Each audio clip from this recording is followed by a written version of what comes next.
Puji Tuhan. Puji Tuhan. Selamat siang. Puji Tuhan. Pertama saya ingin meminta maaf kalau saya naik di mimbar ini dengan menggunakan sandal, karena saya sakit yang gila bisa jadi cantengan ya. Hari ini saya pakai batik ya. Kemarin perjamuan kudus saya ibadah di Munut ya, menarik juga outfitnya yang mungkin tren baru kali ya, pakai jas, pakai dasi, pakai jas, tapi kemudian sepatunya nggak pakai sepatu gitu ya, sempat difoto gitu, rasanya bagus juga rasanya, tren baru bisa jadi tren baru ya. Puji Tuhan. Kenapa? Ya, puji Tuhan. Seperti hamba Tuhan yang lain, ketika ada di tengah-tengah hamba Tuhan yang sudah belajar firman Tuhan, saya juga gampang ya. Apalagi dalam beberapa hari ini, hari Sabtu kemarin ada 2 acara yang harus saya hadiri, harus saya pimpin. Kemarin juga hari Minggu ada 2 acara juga yang harus saya pimpin. Hari ini juga ada 2 acara juga yang harus saya jalankan gitu ya. Tapi kemarin puji Tuhan, saya rasanya tidak sanggup karena saya setiap malam Minggu itu saya begadang kalau tidak ada tamu ya. Saya hanya tidur setengah jam kira-kira begitu. Jadi saya bahkan bilang kepada jemaat, kalau iso Sabtu ki ojo mertamu ning gereja. Supaya saya bisa konsentrasi, saya bisa merenungkan ya. Saya mempersiapkan khotbah supaya itu biasanya saya tidak pernah tidur nyenyak, bahkan selalu begadang sampai pagi ya. Itu sebabnya saya tidak tahu apa yang Tuhan mau lakukan untuk kita semuanya. Tapi saya ingat beberapa hal yang mendasari dari renungan kita siang hari ini ya. Beberapa waktu yang lalu saya tiba-tiba ada hubungan kembali dengan seorang teman yang sudah lama, puluhan tahun tidak berjumpa, dan memang tidak berjumpa, tapi tidak ada berita. Tapi ternyata dia sekarang ada di Papua. Di Papua, di sana ternyata dia terlibat di dalam satu misi. Dia tidak menikah, seorang wanita, dan kemudian ternyata dia memberikan dirinya untuk memperhatikan anak-anak Papua yang ada di pedalaman di Papua di sana. Ya, dia bergabung dengan satu misi dan kemudian bergabung dengan gereja, dan sudah hampir 20 tahun dia melakukan itu dengan sukacita. Ya, dia mengikuti konferensi bahkan sampai ke luar negeri juga melalui pelayanan itu. Ya, hidupnya ditinggalkan, keluarganya ada di Medan di sana, dan kemudian dia dari ujung di ujung sana untuk melayani Tuhan, untuk berdampak, untuk berguna bagi Tuhan, bagi masyarakat sekitarnya. Itulah yang terjadi. Ya, saya ingat juga di Papua ada Bapak Alexander, siapa itu? Daniel, ya, seorang hamba Tuhan dari Jawa Timur, dari Tuban. Saya pernah mendengar beliau sebenarnya orang BPD ya awalnya ya. Kemudian mengabdikan dirinya untuk memajukan Papua. Tinggal di Nabire di sana, dan kemudian di daerah pedalaman dia mengumpulkan anak-anak dan kemudian membina mereka, bahkan kemudian menyekolahkan. Ada yang sudah sampai S3 ya, doktoral di Amerika atau di Belanda, di Jerman. Punya jaringan yang luar biasa, dan dia mengucapkan mengucap syukur kepada Tuhan karena dikaruniai seorang wanita yang memang yang tidak dikaruniakan anak, dan sehingga mereka bisa fokus untuk melayani Tuhan, untuk membaktikan dirinya untuk pelayanan di Papua di sana. Walaupun dia sekarang ada di mana-mana karena memang sudah ada yang lain, tapi dia berdampak luar biasa, bermanfaat luar biasa, berguna luar biasa bagi banyak orang untuk melayani Tuhan itu, dalam melayani Tuhan ya. Saya ingat lagi seorang yang jadi presiden direktur dari yang mungkin kita tahu namanya Yohanes Soria. Yohanes Soria ada seorang intelektual yang sering mengirimkan anak-anak muda Indonesia untuk mengikuti olimpiade internasional. Dan dari Indonesia seringkali mendapatkan medali emas. Dan salah satunya dia ingin juga membangkitkan dan meningkatkan atau mengangkat orang-orang Papua untuk menjadi maju. Bahwa jangan sampai kemudian image-nya bahwa orang Papua ini adalah orang yang terbelakang. Ternyata tidak. Banyak anak-anak Papua yang cerdas dan memenangkan olimpiade yang diadakan secara internasional itu. Ya, nah itu beberapa hal. Ada banyak orang yang ingin menjadi dokter, dan kemudian supaya dia berdampak, bermanfaat, bagi banyak orang. Beberapa waktu yang lalu ada seorang anak muda di Ngunut, cita-citanya menjadi dokter, tapi keluarganya keluarga yang sederhana, yang rasanya tidak mampu. Tapi waktu kecil dulu ketika dia berkata mau jadi dokter, orang tuanya bilang, engkau sekolah nih jadi dokter. Sekarang nake, biar dia di sekolah dokter. Saiki ora iso, itu ora mampu, itu cuma pegawai negeri, ora mampu. Piye to itu nesu-nesu dan kemudian dia nesu, dia marah itu.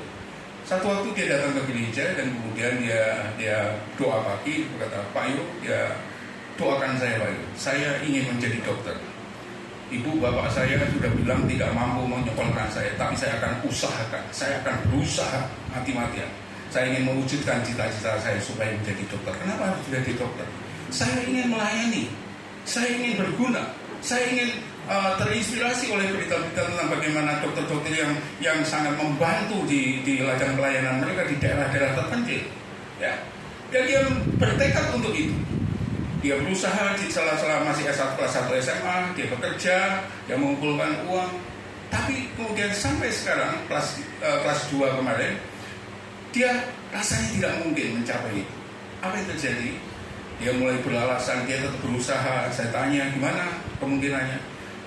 Dia mulai berusaha macam-macam dan intinya kemudian dia merasa dibully oleh temannya. Ketika dibully di temannya di sekolah karena ya gayanya, sikapnya, pendiriannya atau pendapatnya, ya dia seorang yang suka belajar, maka kemudian dibully bahkan oleh gurunya, ya. Gurunya adalah salah satu guru dari salah satu jemaat dari Pak Jansen Latif di sana, ya. Diancam, bahkan guru itu diancam akan dibunuh. Anak itu lapor kepada saya dan dia berkata itu tadi dia ingin mencapai cita-citanya tetapi tidak didukung oleh keluarga. Soalnya dia menjadi kalut menghadapi itu semuanya sampai kemudian ketika dalam keadaan yang tertekan begitu dia memutuskan untuk bunuh diri, ya. Dia malam menelpon saya tidak angkat karena saya memang tidak mengangkat. Saya tidak tahu tentang itu. Baru pagi-pagi ketika doa pagi jam 4 pagi saya bangun, saya lihat sudah WA, Pak Yu, Om Yu, bantu saya, doakan saya. Saya sudah 1 jam saya minum racun tikus, saya kok belum mati. Saya kaget itu semuanya, ya. Saya kaget dan kemudian hentikan. Saya bilang hentikan. Saya langsung minta kepada pengerja untuk segera ke sana dan membawa ke rumah sakit, ya. Puji Tuhan tertolong, ya. 20 hari di rumah sakit karena sudah terlanjur minum racun itu, dan 20 hari menghabiskan puluhan juta untuk bisa menetralkan racun itu. Karena cita-citanya menjadi orang yang berguna, ya, menjadi orang yang berguna, ya. Puji Tuhan. Nah, saya satu kasus lagi, ya. Beberapa saat yang lalu ada seorang ibu yang biasanya rajin ibadah sejak COVID sudah tidak ibadah lagi di gereja kami, ya. Kemudian saya minta ketua rayon di wilayah itu, dan orang juga pelayan Tuhan di gereja, orang diakonia untuk coba mengunjungi dan melihat ibu itu. Apa yang terjadi? Ibu itu sudah mulai agak berbeda. Maksudnya karena usia sepuh, karena tua, dan kemudian mungkin ingatannya sudah mulai terganggu, ya. Ketika mau ke gereja katanya iya akan ke gereja, mau ke gereja, tapi ujung-ujungnya orang ke gereja, ya.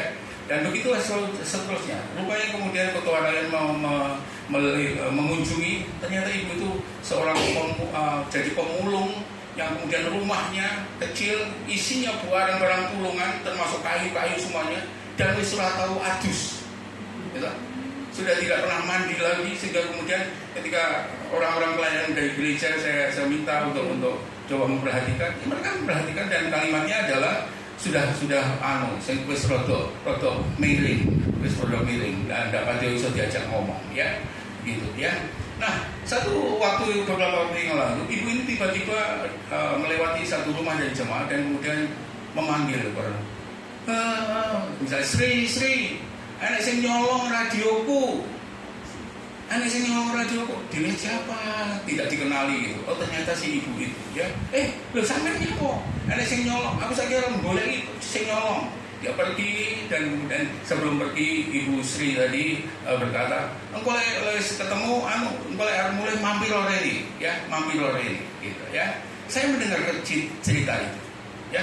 Tapi saya dalam benak saya adalah, ya, ibu ini sudah tidak normal lagi, ya, sudah hidup sendiri, masa lalunya memang juga buruk gitu ya, tidak begitu baik, dan kemudian tapi dia akhir-akhir ketika masih sadar, dia baik dengan saya, mengirimkan kopak sambal, ngirimin opo, kicak, cenil gitu ya, memperhatikan saya sebagai gembala ya. Nah, itu yang terjadi. Tapi ketika sudah mulai orang lain melihat ada sesuatu yang aneh dalam dirinya, kita hanya memperhatikan dari jauh seperti itu. Satu waktu ibu ini beberapa hari yang lalu, ibu ini mengunjungi seorang pelayan di gereja kita, gereja kami. Saya kadang-kadang antara kita dan kami itu melu-melu di jemaat itu kadang-kadang tidak bisa membedakan. Aku saya malah melu-melu ya. Ya. Dan kemudian dia datang kepada pelayan itu di rumahnya dan dia berkata demikian juga. Pak, radioku hilang. Saya nyolong wong kene. Pelayan itu, hamba Tuhan itu, kemudian dia melihat dia dan, mbak ini, masuk dulu. Dilayani, diajak ngomong, diperhatikan, dikasih makan, ya, diajak ngomong, ternyata lancar semuanya. Setelah itu kemudian diajak, sampai arep ndi, arep goleki sing nyolong, neng kene, daerah kene mager sari kene. Dan kemudian dia dengan hati yang tulus, dia mengantar mbah itu naik motornya keliling Magersari. Ndi mbah ketoke ning ndi, lewat ndi. Muter di Magersari, dan kemudian tidak ketemu. Ya, tapi dia sudah memuaskan dari ibu yang ingin mencari pencurinya tadi, mencari radio tadi. Ya.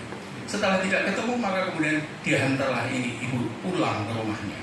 Ketika sampai di rumah, teman ini terkejut luar biasa karena rumahnya begitu berantakan. Dia sangat memprihatinkan, dan kemudian tempat tidurnya di lantai dikasih kain yang dia berikan dulu, dan hanya tidur di situ. Ya. Rumahnya berantakan, banyak carang-carang dedaunan itu, dan hasil pulungan yang beredar di sekitar. Dan kemudian apa yang terjadi? Teman itu kemudian datang kepada saya dan kemudian menceritakan apa yang dilihatnya. Artinya apa? Kemudian dia melihat ada sesuatu yang Tuhan taruh dalam hatinya. Dia rindu, dia pengen melakukan sesuatu untuk orang itu, ya. Dan kemudian dengan meminta izin kepada saya, dia meminta izin untuk bisa membersihkan rumah itu dan kemudian menata ulang, bahkan kalau mungkin membantu supaya ibu itu menjadi bersih dan kemudian menjadi normal kembali. Apa yang terjadi? Beliau bersama anaknya, bersama meminta izin tenaga dari pastor yang membantu, melakukan itu. Minta izin dan kemudian membenahi rumah itu, membereskan, membuang ranting-ranting daun yang biasa untuk bakar masak itu, dikumpulkan semuanya dan minta izin untuk dibakar saja. Wis bakar murah pokok, ya.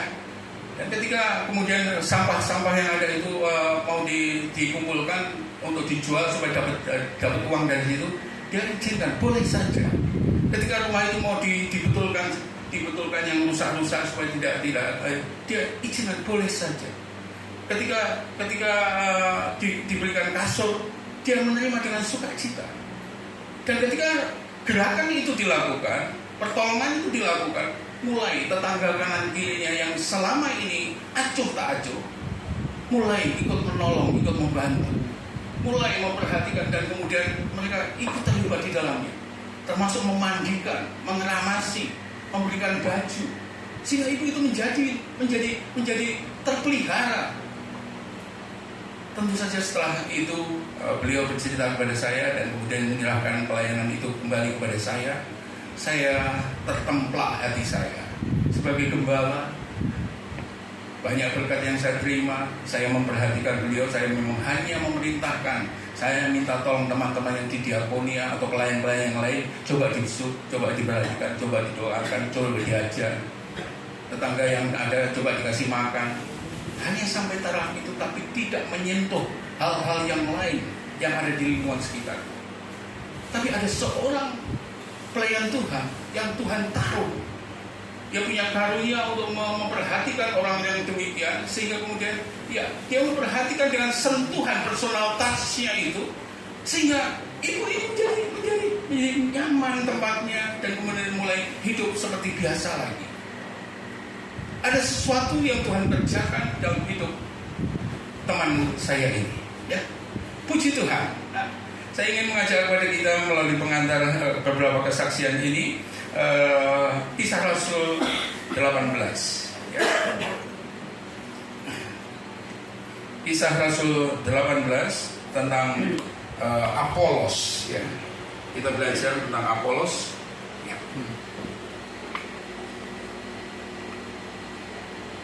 Saya membaca atau mungkin bisa dibantu dibaca, ya, rapat yang benar ini.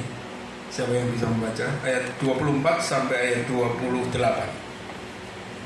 Boleh saya bantu? Ya, ini Pak Indra. Kisah Para Rasul pasal 18 ayat 24. Apolos di Efesus. Sementara itu datanglah ke Efesus seorang Yahudi bernama Apolos yang berasal dari Alexandria. Ia seorang yang fasih berbicara dan sangat mahir dalam soal-soal kitab suci. Ia telah menerima pengajaran dalam jalan Tuhan. Dengan bersemangat ia berbicara dan dengan teliti ia mengajar tentang Yesus. Tetapi ia hanya mengetahui baptisan Yohanes. Ia mulai mengajar dengan berani di rumah ibadat. Tetapi setelah Priskila dan Aquila mendengarnya, mereka membawa dia ke rumah mereka dan dengan teliti menjelaskan kepadanya jalan Allah. Karena Apolos ingin menyeberang ke Akhaya, saudara-saudara di Efesus mengirim surat kepada murid-murid di situ supaya mereka menyambut dia. Setibanya di Akhaya, maka ia oleh kasih karunia Allah menjadi seorang yang sangat berguna bagi orang-orang yang percaya. Sebab dengan tak jemu-jemunya ia membantah orang-orang Yahudi di muka umum dan membuktikan dari kitab suci bahwa Yesus adalah Mesias. Puji Tuhan. Ya, saya ingin menekankan dalam renungan kita ini adalah di dalam ayat yang ke-27 akhir itu, ia adalah ia menjadi seorang yang sangat berguna bagi orang-orang yang percaya. Menjadi orang yang sangat berguna, ya. Kalau kita belajar bersama-sama Apolos ini dalam ayat yang ke-24 dikatakan dia adalah seorang yang fasih dan mahir soal kitab suci. Dia adalah seorang hamba Tuhan. Dia seorang yang belajar, yang pernah belajar dan pasti selalu belajar, sehingga dia fasih berbicara, sehingga dia juga menjadi orang yang mahir soal kitab suci. Seorang hamba Tuhan rasanya perlu selalu mau belajar, dan kemudian sehingga kita bisa menjadi fasih. Kita mungkin tidak sefasih seperti Apolos ini, tapi kita sangat tahu tentang firman Tuhan, tentang kitab suci. Jangan pernah berhenti untuk belajar. Kita dari ayat-ayat ini kita bisa belajar bahwa Apolos adalah seorang pembelajar yang luar biasa. Bahkan seterusnya dia akan terus belajar kalau kita lihat nanti, ya. Tapi yang pasti dia seorang yang fasih berbicara. Fasih berbicara itu kadang-kadang memang ada juga berkaitan dengan bakat, kemampuan yang pengalaman dasar yang fasih berbicara. Ada orang yang sulit berbicara juga, ya. Ada teman saya waktu skripsi itu sampai 7 kali ujian orang lulus. Padahal skripsinya bagus sekali, isinya bagus sekali menurut penilaian dari dosen pembimbingnya, ya. Tapi ketika ujian, ketika ngomong di depan, ditanya begini, ngomong ke depan, orang iso ngomong, tidak fasih berbicara, ya. Saya pernah mengalami ketika saya ujian skripsi juga begitu. Saya membayangkan, saya maju, kemudian ketika pertanyaan mulai ditampil dan tak bayangkan dia udah membuka skripsi saya halaman ini, tak bayangkan, ini soal. Ketika ditanya tek, langsung orang nyambung saya. Kemudian Maaf, nggak tahu saya jawab gitu. Dia ulasan lain, baca itu, kemudian dia sampaikan lagi, gitu. Ditanya lagi, saya blank gitu. Nah, akhirnya dosen bilang, kamu kelihatan tegang sekali, itu ada minuman, silahkan kamu keluar dulu. 10 menit kami menunggu di sini, silahkan tenangkan diri. Saya keluar, teman-teman saya kaget. Lalu yang terus balik, ya langsung jawab berasa. Setelah itu, ya saya ketemu dosen yang lain dikasih penguatan itu, jangan tegang-tegang, jangan pikirkan hal itu. Ya akhirnya kemudian saya masuk lagi, mulai ya tahu ketegangan yang dialami, yang saya alami, dan kemudian mulai bin, dan akhirnya saya bisa mulai satu dan kemudian selesai. Ya. Jadi ada orang yang memang dikaruniakan ada karunia untuk fasih berbicara. Ada juga yang sulit berbicara, teluh lidah misalnya gitu ya. Tapi sebelum bisa dipelajari. Teman saya ketika mulai daftar di sekolah itu, seorang yang gagap, gitu ya. Sekarang S3 doktor sastra ya. Karena dia mampu mengatasi masalah itu dengan belajar dengan latihan yang ada ya. Nah, Apolos ini adalah seorang hamba Tuhan yang fasih berbicara dan mahir soal-soal kitab suci. Artinya dia seorang yang menguasai firman Tuhan, Alkitab atau ayat-ayat firman Tuhan. Dan saya memaknai bahwa dia adalah seorang yang mau belajar. Ya, seorang yang mau belajar. Di dalam ayat yang ke-20 kata, ia telah menerima pengajaran dalam jalan Tuhan. Dengan bersemangat ia berbicara dan dengan teliti ia mengajar tentang Yesus, tapi hanya mengetahui baptisan Yohanes. Ya, kalau saya memaknai ayat itu berkaitan dengan semangat untuk melayani, semangat untuk belajar, semangat untuk mengajar, untuk melayani Tuhan, semangat yang dilakukan bahkan dilakukan tidak sembrono. Dia mengajar, menyiapkannya. Dikatakan dengan ini, dia dengan teliti dia mengajar tentang Yesus. Dengan teliti dia mengajar. Artinya apa?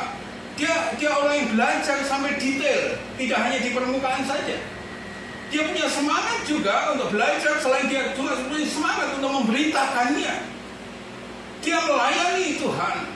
Karena dia datang dari kota yang lain, dari Alexandria, untuk melayani Tuhan memang, untuk mengajar. Karena harusnya demikian dengan kita. Kita juga harus memiliki semangat yang berapi-api, selalu berkorban untuk melayani Tuhan. Bahkan semangat untuk mengajar. Ya, ada waktunya saya paham, saya sendiri mungkin saya tidak tahu yang lain. Ada waktunya saya juga merasa kejenuhan ya, karena beban rasanya itu sebabnya ya saya bukan beralasan, tapi rasanya banyak sekali pelayanan yang harus dilakukan. Hampir tiap hari ada pelayanan, belum lagi kalau ucapan syukur, penghiburan, macam-macam. Puji Tuhan ada hamba-hamba Tuhan yang siap membantu. Banyak hamba-hamba Tuhan yang siap membantu ya. Nah, tapi semangat itu harus dimiliki. Ada kegagalan bersemangat untuk berbicara tentang firman Tuhan. Berbicara tentang Yesus ya. Dan di sana dikatakan dia dengan teliti dan berani, bahkan ayat 26 ia mulai mengajar dengan berani di rumah ibadah ya. Punya keberanian untuk menyampaikan firman Tuhan dengan semangat ya. Saya melihat bahwa semangat untuk mengajar, semangat untuk melayani Tuhan itu harus tetap dijaga dan terjaga dalam hidup kita. Motivasi kita adalah untuk melayani Tuhan. Kita dipanggil untuk melayani Tuhan. Dan tentu saja motivasi kita akan terus berkobar-kobar kalau kita mau belajar, mau meningkatkan diri, mau belajar terus ya. Saya kemarin berbincang sedikit dengan Pak Hendi. Pak Hendi punya pengalaman yang banyak sekali belajar, bergabung dan macam-macam. Saya ingin bergabung dengan persekutuan hamba Tuhan sebetulnya. Tapi dari awal papi saya bergabung dengan PKSGT ya. Kami satu-satunya di sana. Tapi kemudian saya bingung dan kemudian akhirnya sepanjang belum ada persatuan, tidak bisa disatukan, saya sajalah di tempat saja lah gitu. Dampaknya saya kurang belajar dari pengalaman gereja-gereja yang lain, hamba-hamba Tuhan yang lain. Tapi saya memang belajar dengan cara saya sendiri. Ya, tapi rasanya selalu saya merasa ada sesuatu yang kurang dalam diri saya, ya, dan saya tertinggal dari hamba Tuhan yang lain, ya. Nah, yang pasti kemudian kalau kita membaca, dia memberitakan tentang Yesus, tentang Mesias, ya, dan dia memberitakan yang dia tahu ada tentang baptisan Yohanes, baptisan pertobatan, ya, pertobatan yang tidak di dalam nama Yesus Kristus.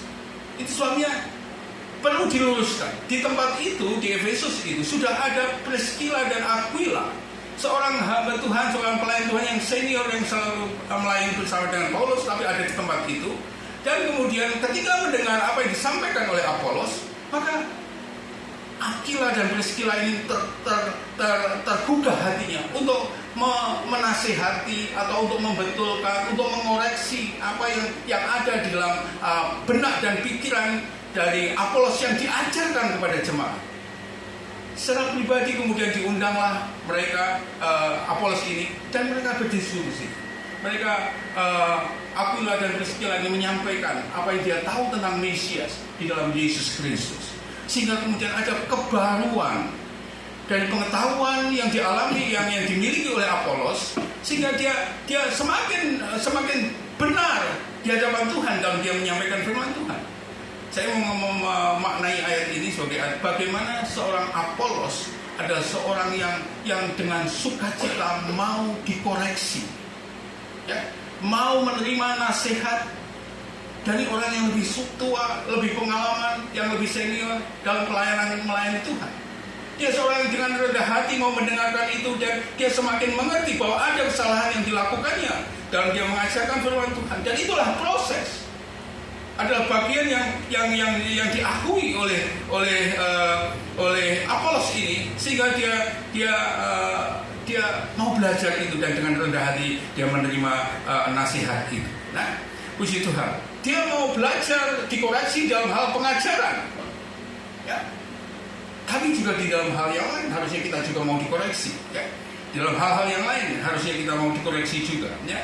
Saya orang yang belajar bahasa, sehingga kemudian kalau saya Bapak Ibu beberapa kali melihat saya komentar di grup kita gitu, ya, kaitannya hampir semuanya berkaitan dengan bahasa, ya. Skripsi saya berkaitan dengan bahasa Belanda, bahasa Inggris, dan bahasa Indonesia. Tempat kerja saya lebih banyak menggunakan bahasa Indonesia saya, ya. Saya membuat kebijakan, surat keputusan yang karena bahasa Indonesia ini dianggap bagus, gitu, ya, dianggap baku, dan saya pada membuat kata-kata yang aneh-aneh juga, tetapi bahasa Indonesia itu penting. Nah, itu sebabnya saya sangat memperhatikan dan mempedulikan hal-hal kalau kita mau dikoreksi tentang hal-hal yang juga bisa mempengaruhi pelayanan kita, pilihan kata kita dalam kita menyampaikan firman Tuhan, misalnya, ya. Kadang-kadang tidak benar pengucapannya, ujarannya, artinya ngurungokne tapi tidak ngocok dengan lafal yang benar atau dengan huruf yang benar. Dari sana orang-orang jemaat yang tahu mungkin bisa menilai kita, ya keliru kayak gitu, ya. Ya, mari kita belajar.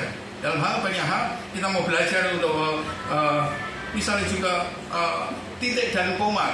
Bahasa tulisan itu lebih rumit lagi.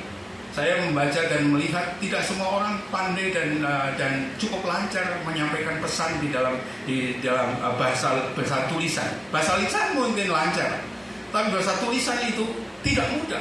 Wayai tiga koma, orang tiga koma bablas. Saya kira artinya bisa mendua, bisa meniga, mengempat, gitu kan? Ya. Jadi rasanya penting, apalagi kalau kita suka bermedia sosial, gitu, ya, untuk kita memperhatikan hal-hal yang kecil demikian. Penulisan huruf besar dan huruf kecil, gitu. Ada etikanya. Ketika kita menulis sesuatu, huruf besar tandanya apa? Tanda nesu, tanda tidak beretika, gitu, ya. Ya, demikian itu yang perlu kita pahami tentang hal itu, ya. Pemilihan apalagi, ya, pemilihan kata-kata, pemilihan huruf, pemilihan, ya, penulisan, ya, penggunaannya yang tidak tepat misalnya.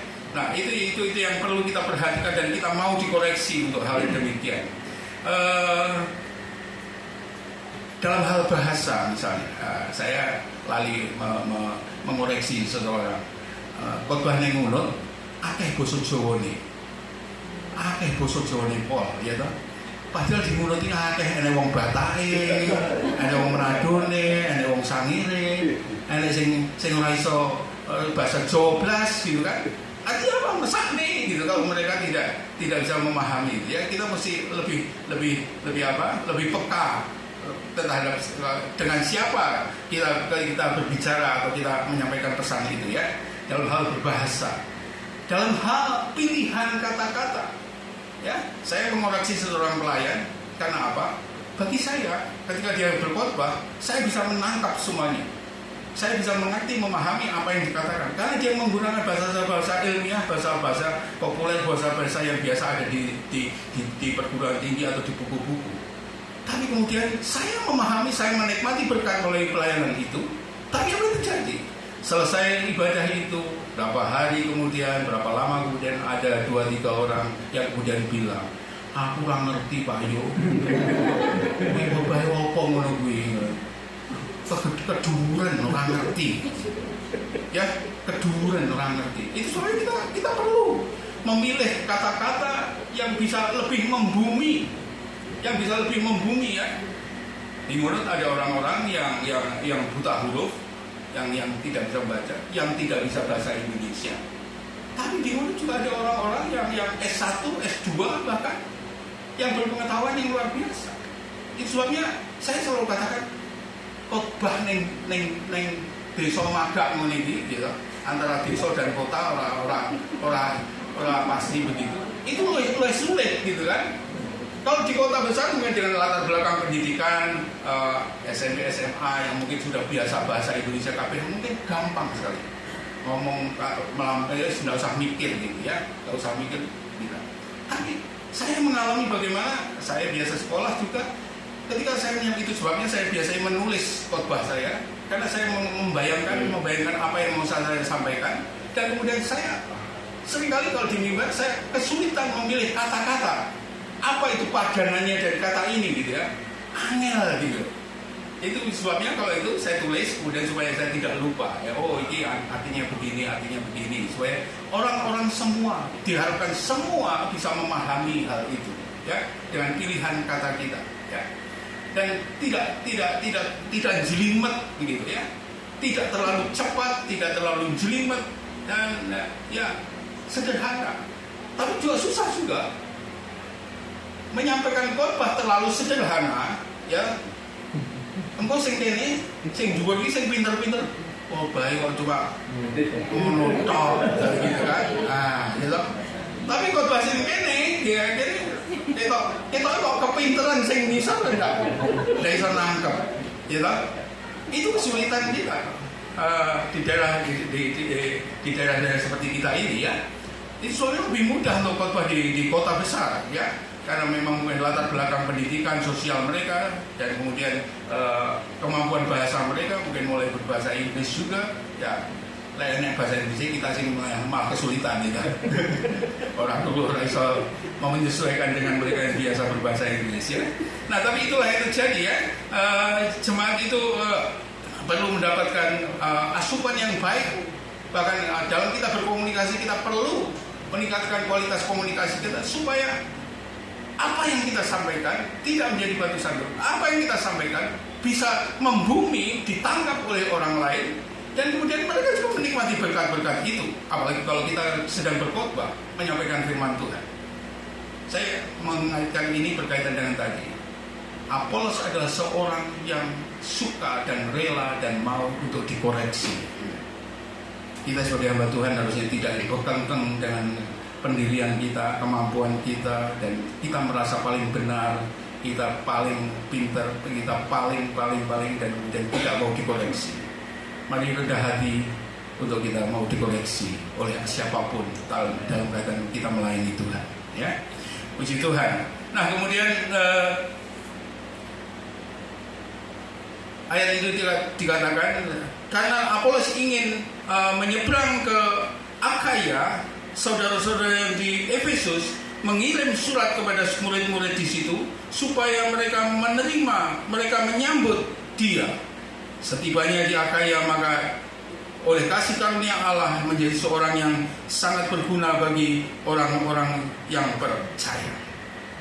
Dia seorang yang pelayan Tuhan, yang ingin melayani Tuhan kemana-mana juga.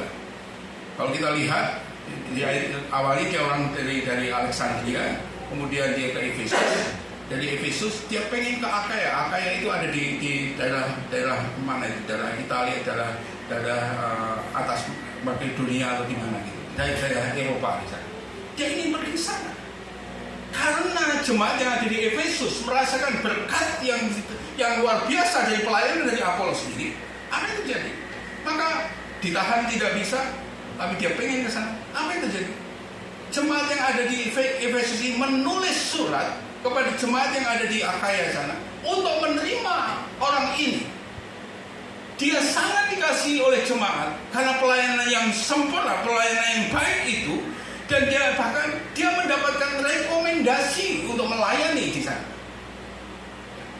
Diberikan surat supaya dia ketika di sana tidak disangsikan lagi keberadaannya, tapi dipercaya untuk melayani Tuhan. Karena sudah mengalami bagaimana indahnya, luar biasa pelayanan dari Apolos itu di Efesus.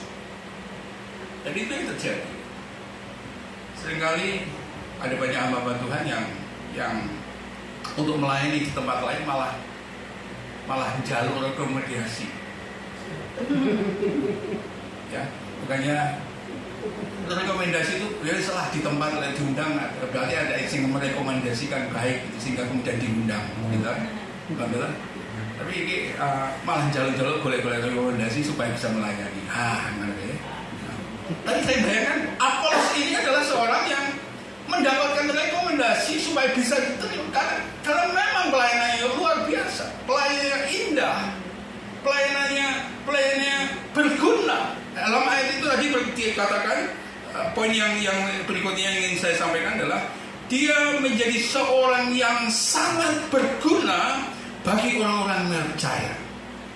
Menjadi orang yang sangat berguna.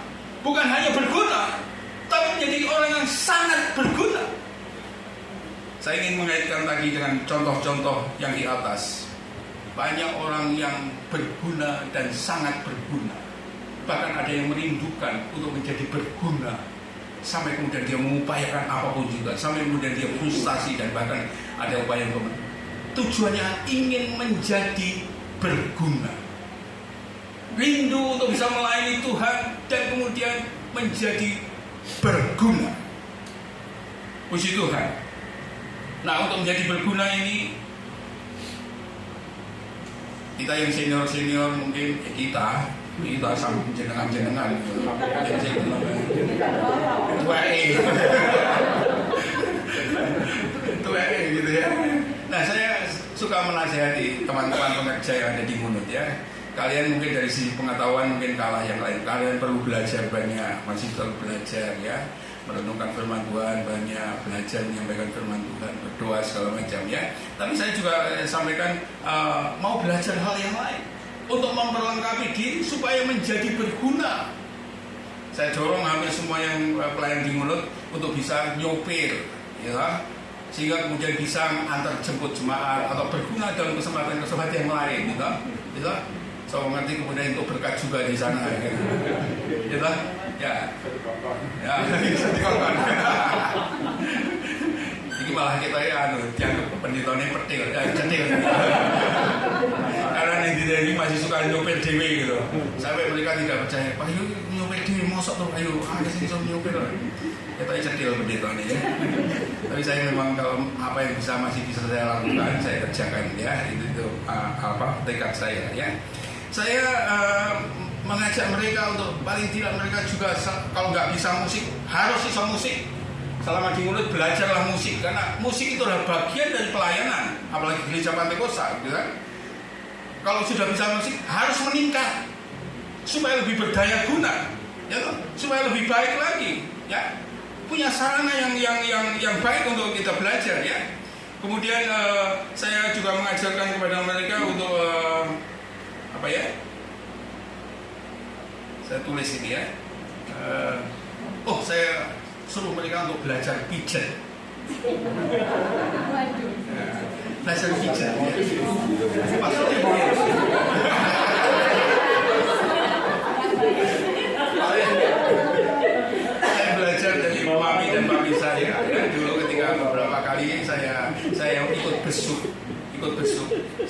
papi berdoa, mami itu mijiti sikile.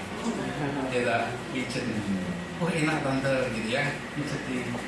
Itulah bagian pelayanan, bagian mendekatkan diri dengan jemaat. Kalau kita tidak pandai berkata-kata, ya salah satunya membesuk jemaat. Itu adalah modal untuk melayani supaya berguna. Ya, besok menengai pendetanya mendoakan terus ngadoh. Wah itu jadi kau kali sampai dulu kita dingin nomor ora ya. Dingin tanda-tandanya.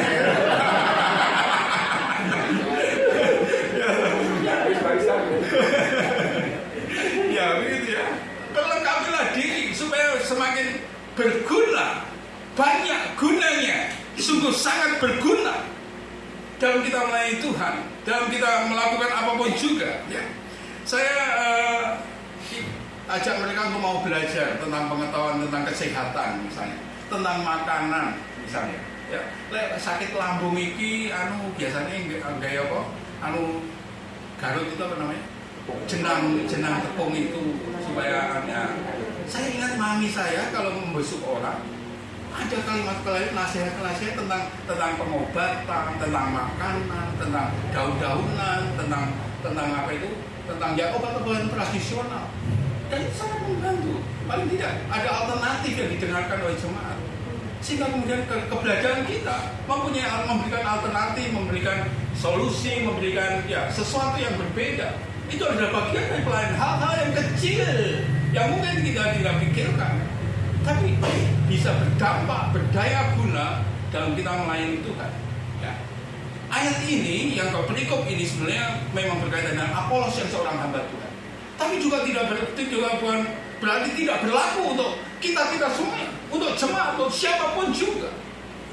Kita bisa belajar dari ayat yang kita pelajari tadi bahwa dalam hidup ini, dalam kita melayani, kita juga perlu belajar terus, mau belajar apapun juga, supaya dalam hidup kita menjadi orang yang berdampak, punya guna yang banyak dalam hidup ini.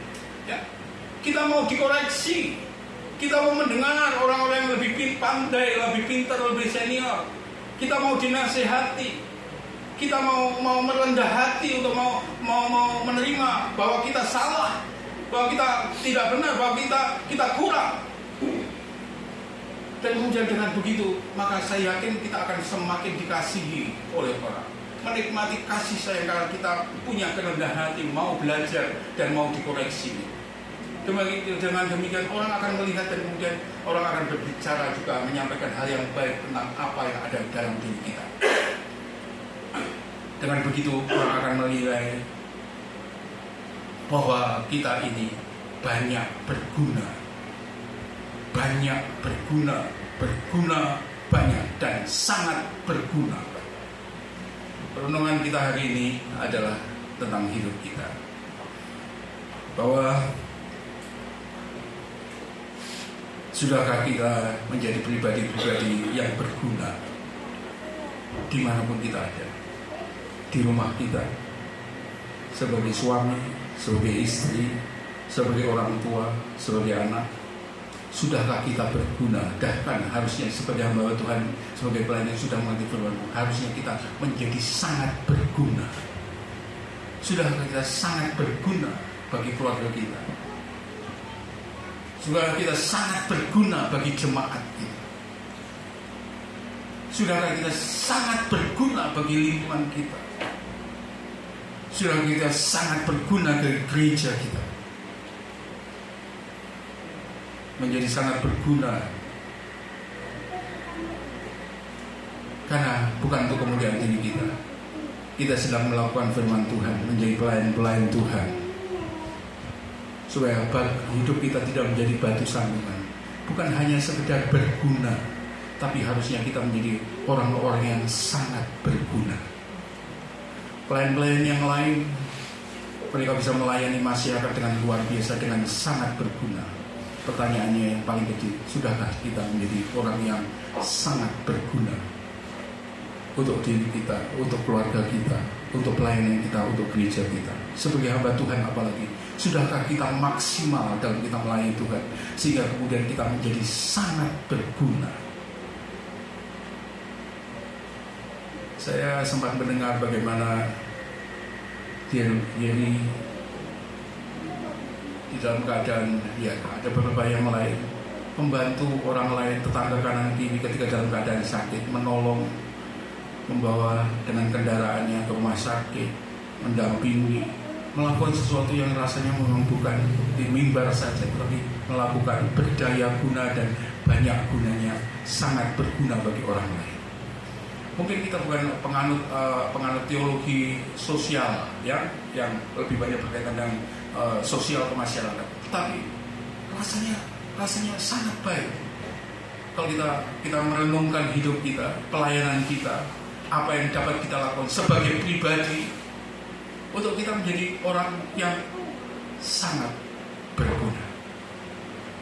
Kemampuan kita, keahlian kita, skill kita, pengetahuan kita, keterampilan kita bisa sangat membantu. Sebabnya jangan lupa untuk belajar, membekali diri, mengisi dengan hal yang baik semuanya. Untuk apa lagi tujuannya? Untuk supaya kita menjadi pribadi yang sangat berguna. Perlengkapi diri kita terus, rendahkan hati kita di hadapan Tuhan, nikmati Tuhan, supaya kita semuanya tidak menyia-nyiakan kesempatan. Hidup kita memang sudah menjadi orang yang berguna ketika dipanggil oleh Tuhan menjadi hamba Tuhan, apalagi gembala-gembala. Tapi sebagai pribadi, sudahkah kita menjadi bahkan sangat berguna bagi Tuhan, bagi masyarakat, bagi keluarga, bagi lingkungan sekitarnya. Puji Tuhan, kiranya Tuhan menolong kita memahami hal ini dan merenungkannya, membuat kita dibaharui, bahkan diperlengkapi hidup kita dalam pelayanan kita menjadi sangat berguna. Puji Tuhan. Inilah aku, oh Tuhan.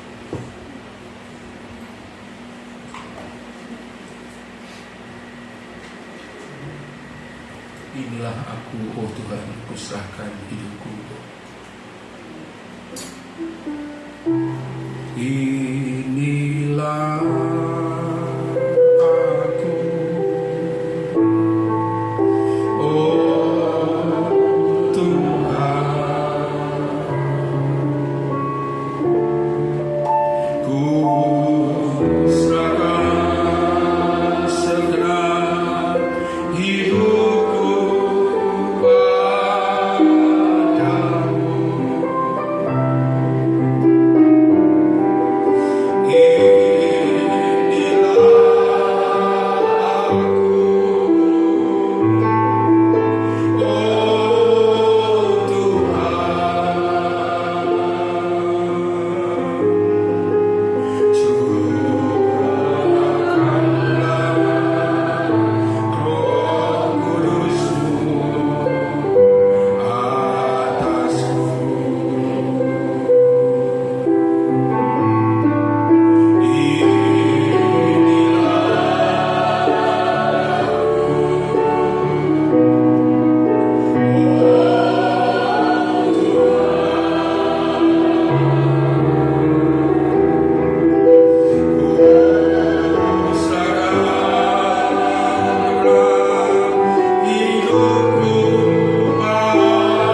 sangat berguna.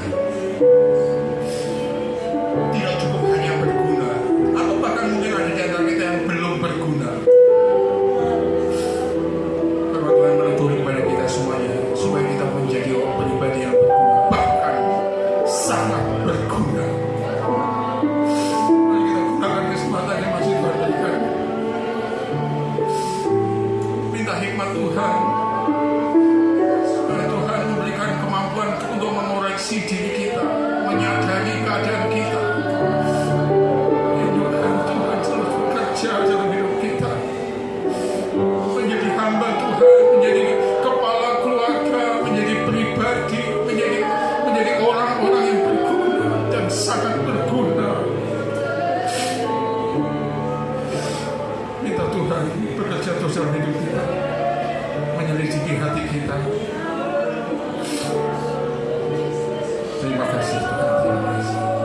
Selidiki hati.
Menjamah kita semuanya, paling tidak untuk keluarga kita, untuk jemaat kita dan lingkungan kita. Dan kita berdoa Tuhan pakai lebih lagi supaya kita sangat berguna dimanapun berada.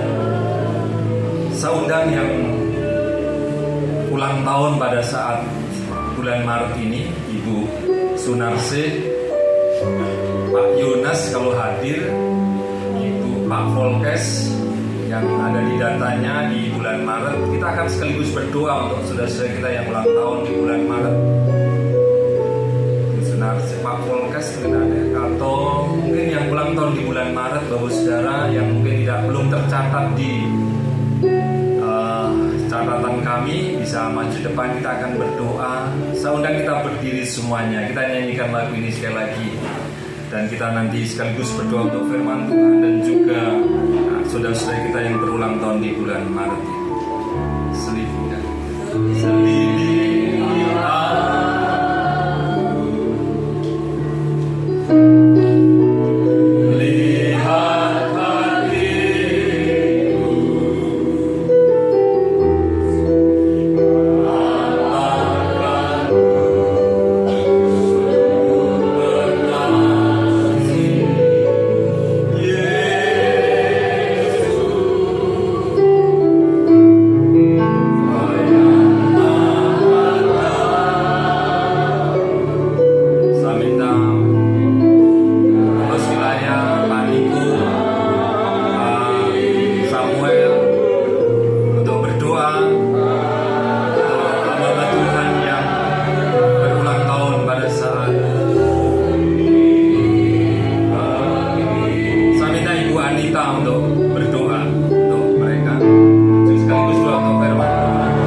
kami.